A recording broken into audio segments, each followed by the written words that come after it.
7:53. What do you think makes good architecture? It's something that they're talking about at an event in Plymouth today. Jonathan Braddick is the chair of the Plymouth branch of the Royal Institute of British Architects. Morning, Jonathan. Thanks for coming in. Hello, morning. So what do you want to achieve by doing this today? It's a great opportunity to meet the public and let people have their say, hear what they think about architecture in Plymouth and the region as a wider context, and really just get the message out there of the importance of good architecture in all of our lives. What is good architecture? Well, that's the question, isn't it? $64,000 question. It's obviously very subjective and very personal, but that's the beauty of architecture, is that it has the power to invoke such emotions in people, and which shows just how important it is that people get involved. Is it the beauty? It's the controversy, isn't it? It can be. And as we say, beauty's in the eye of the beholder, so each to their own. It's a great reason why people should come down and see us today in Drake Circus Shopping Centre and give their views, and also pick our brains about projects they might have of their own. When you look around, not just Devon, but kind of the wider country, and you go visiting, and you look back at our history and buildings you look back at Exeter Cathedral, 1,000 years old, and look at the architecture of that, or you look at architecture of buildings that were put together in the 1800s or maybe the early 1900s, and then you compare it with some of the stuff that goes up today, it doesn't compare. Why can't we build like we used to build? Times move on, society changes, our needs change, the way we use building changes, and that's all very positive. And I think maybe we have always had a tendency throughout history to look at things and not like the stuff that's immediately just gone in the past, but then perhaps we romanticise things over time. But I think it's important that we look at our heritage and our history, which we have a lot of in this country, and we should be very proud of, but also look to the future, and there's some very exciting times ahead in Plymouth, but also in the region as a whole.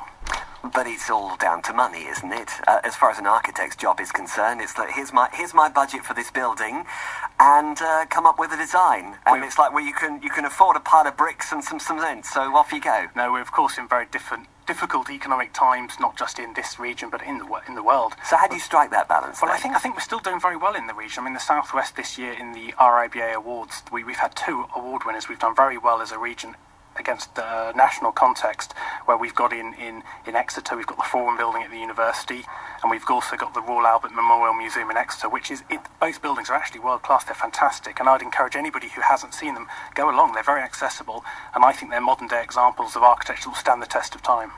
You mentioned the Royal Albert Memorial Museum. Well, of course, although that's been refurbished at goodness knows whatever cost, and we've talked about that lots on BBC Radio Devon around the time of the reopening.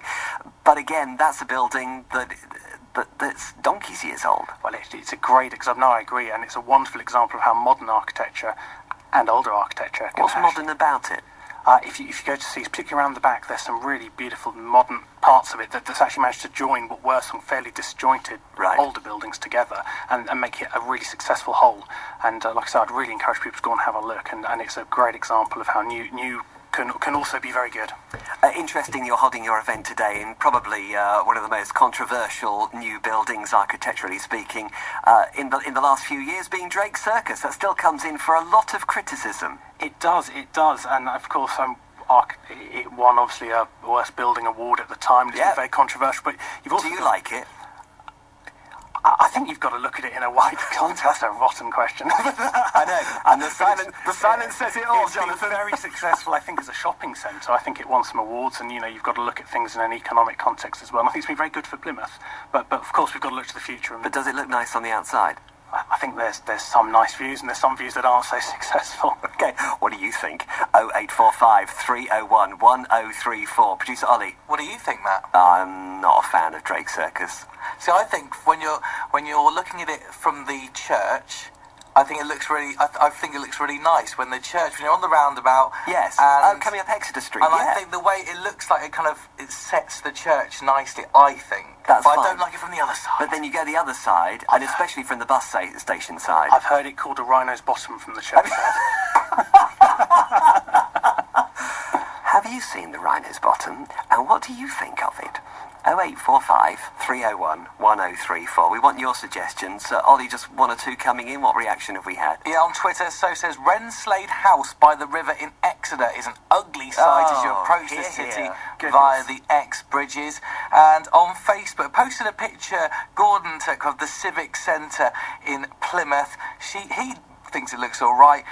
She says it's the most ugly, decrepit place that needs pulling down. Come on then, right across the county. This is not just about Plymouth or Exeter, but right across the county. Which are your favourite buildings and which do you think should be pulled down? Strong words. What do you think? 81333. Start your text with the word Devon or 0845 301 1034. In the next hour, we must talk to producer Ollie about his love of multi-storey car parks and how architecturally they're beautiful. I don't know what's wrong with him. I think it must be something in the water. Or is it the weather, Kevin?